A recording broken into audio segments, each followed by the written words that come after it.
Okay, here we are back at our soundstage, a converted warehouse where our art department built this sheriff's station set. And, you look around and that's a pretty impressive set, I would have to say. It has that nice lived in look. And even though it's only used for this scene, they did a great job of dressing it up and filling just about every corner with stuff that looks like something you might see in a small town sheriff's office. And the idea in this is that it is a small town, that it's a town very similar to the one that they left in North Carolina before they went on this road trip odyssey together as a family. All right, in this scene, Russell and Claire are frustrated that their son Josh has gotten into this predicament, and how dare he get involved with these kids and get arrested for vandalism and breaking and entering and whatever charges he's facing here. And they just tell how could this have happened to us? And at that point, Claire says, what do you mean, Russell? It seems to me you told me a story once about you doing something dumb when you were this age. And, you blew up a mailbox. And so then Hattie Green, you did what? What? No. And she, of course, remembers the incident and says, you blew up Mr. Wilson's mailbox. And I said, no son of mine would ever do that. And I defended you, and you're in big trouble. And she says, there's no statute of limitations in our family. Russell, you're grounded. The sheriff says, hey, I know you guys are just passing through, so we're not going to press charges against your son, but tell you what, why don't you just, tomorrow, why don't you just pass through, okay? Get out of town, and you won't be in trouble, but, come on. So, anyway, that's the scene there, and some high drama and some fun there. And, Josh, of course, wanted to do the right thing, was trying to talk the boys out of their little vandalism thing, and of course, got caught, and he feels remorseful, of course. They've also, a nice little scene of dialogue in here where they're talking about, this is the reason why I've decided I want to leave and go to New Zealand, and we're all frustrated, and I understand, and well, I'm out of here. Okay, I'm going to just give a general disclaimer for all these commentaries that I've been posting lately, and that is that it's all dependent on the clarity of my memory. I'm not referring to a lot of notes here as I'm telling you what I remember from working on this show. So if I say something that turns out to be inaccurate, I'm sorry. I don't mean to be inaccurate. But I wanted to mention, so as I look back at the calendar from the year 1996, as I said, we were shooting this episode the first part of August, right up until the middle of August. And this episode aired on September 17th. So because they were running the shows out of order there by choosing this as the first one they wanted to show, it meant there was kind of a tight turnaround on, between filming and having the finished episode on there. Which they did that more often than I would have expected. I mean, maybe when I say that, it might have been 3 or 4 times per season that I thought, man, they're right up against the gun on some of these schedules. But in this case, it was just because, they liked the storyline and the quality of this episode. As one of the fun things about working on a TV show like this, rather than like a feature film or even a made-for-TV movie, is you have that fast turnaround. So you could be working on an episode and just within a few weeks see the finished product on the air. And that's always fun to see how something turns out after you've been there and been a part of the production. See, well, what was the final product? What was the real pacing of the final show, and what is the what was cut out and things like that. It's always nice to see that. So so this one aired on the 17th of September.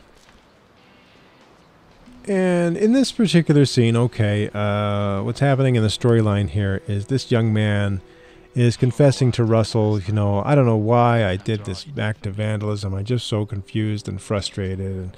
And, he talks about the the injury that has left their beloved coach in the wheelchair. There was this little incident where this character you're seeing now got in a fight with another kid, and when the coach came to break up the fight, it turned out that the other kid had a gun. He shot the coach, and now the coach was paralyzed, and this kid just feels really broken up about all of that. He's never really come to terms with having a part in this injury that left the coach paralyzed, and now he's just a frustrated, angry kid because life's just not going well for him. So that's the storyline that's happening at this point in the show.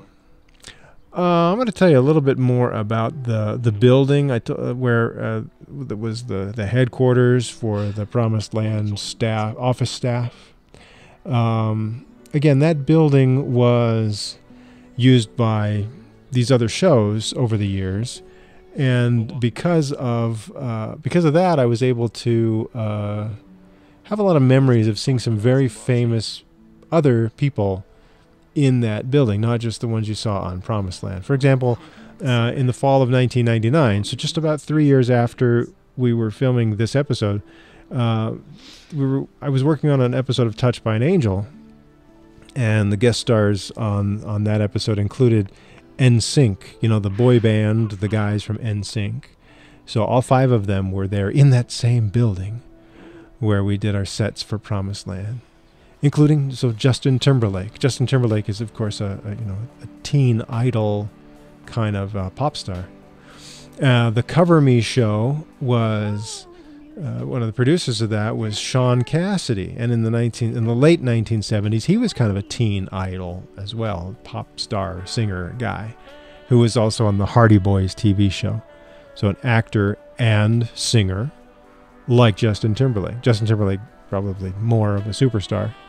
But even before Sean Cassidy was a teen idol, David Cassidy, his brother, was a teen idol. And in the course of making the show Cover Me, I saw David Cassidy and Sean Cassidy and their Sean Cassidy's mother, Shirley Jones. I saw all of them in that same building. Also in that building, I've seen Joe Walsh, the rock star, in that building. He shot a scene in there. I've seen Christopher Lloyd from the Back to the Future movies in that building. Anyway, and this set that you're seeing here is also in that building. This is a radio station set that they built in there rather than going to a real radio station. And I think some of the equipment, if you look closely, you may recognize some of the radio equipment in this set that they built is the same stuff that was in the Alien Cafe in another episode of Promised Land that had a little radio studio in the corner of a cafe. In fact, I think the big microphone that you see the DJ talking into is probably the same big microphone that you saw in the Alien Cafe episode. It's fun, and it's fun to see the actor who plays the DJ in this scene because he looks like a pretty straight-laced guy. And often, when he's a local Utah actor who appears in a lot of the local productions, whether it's Touched by an Angel or Movies of the Week or whatever. You saw him a lot in some of the local shows, locally produced shows, that is. And suddenly in this episode, he has a ponytail, which he normally didn't have. And it's just kind of funny to see, he's a DJ. He's got a ponytail. Well, thank you, Mrs. Anyway, he's a fine actor. It's just funny for me to see him with a ponytail because he doesn't usually have that. All right, so what they're establishing here is that she's gone on the radio and she's told the entire community, hey, that guy who wrote that letter to the editor who's trying to leave town, it's our own Greg Smith from here in town, and everybody loves this guy. And he's probably not listening to the radio right now because they shut off the power in his building there. But anybody that within the sound of my voice, she says, if you want to save the youth center, you get down there, bring your checkbooks, and be ready to lend a helping hand to keep that youth center open. Because what they've also established at this point in the story is that the youth center is going to be closed because they're going to use the property to build a new sheriff's office complex, which would probably even include a jail. And that's the irony is that this place that, because its youth center is probably keeping kids out of jail, is going to, in fact, become a jail. And some of the very kids that would normally be saved by a chance to go to the youth center will end up in jail. And so, and here you see the touching turnaround. And, you know, I was watching this this scene a couple of days ago and trying to remember things to say in this commentary. And I actually got a little choked up watching the progression of, you know, what's happening here, and all these people coming out. It's very similar to you know, the bus scene in the pilot episode of Promised Land, where all these people come out of the woodworks and donate whatever they can to help out Russell Greene. Now here they are coming out to help Greg Smith, but it turns out that all of them have had some connection to the youth center, or some sort of deep respect and love for this Greg Smith character, and so that's why they're coming out. And he's blindsided by the outpouring of care and support, and finally getting that appreciation that you know, he always should have had, and it was always there, but, you know, just nobody had come out in one big event like this to tell him how much they loved and appreciated him. Here's somebody who you know, says, "Hey, I was the girl who wanted to play basketball. No one would let me play, but you let me play, and I appreciate that. And hey, if you have any trouble with my boss, the sheriff, you let me know, because he's my boss now, and, you know, I'll take care of him."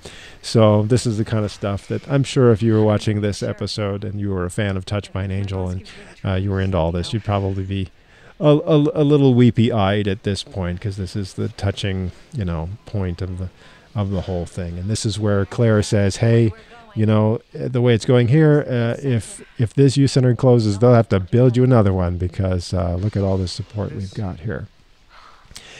And at this point, the sheriff is going to show up, and the sheriff is going to say, "Hey, man, I don't know what's going on here, but I've got a traffic jam outside, and, you know, and I want to know what's going on."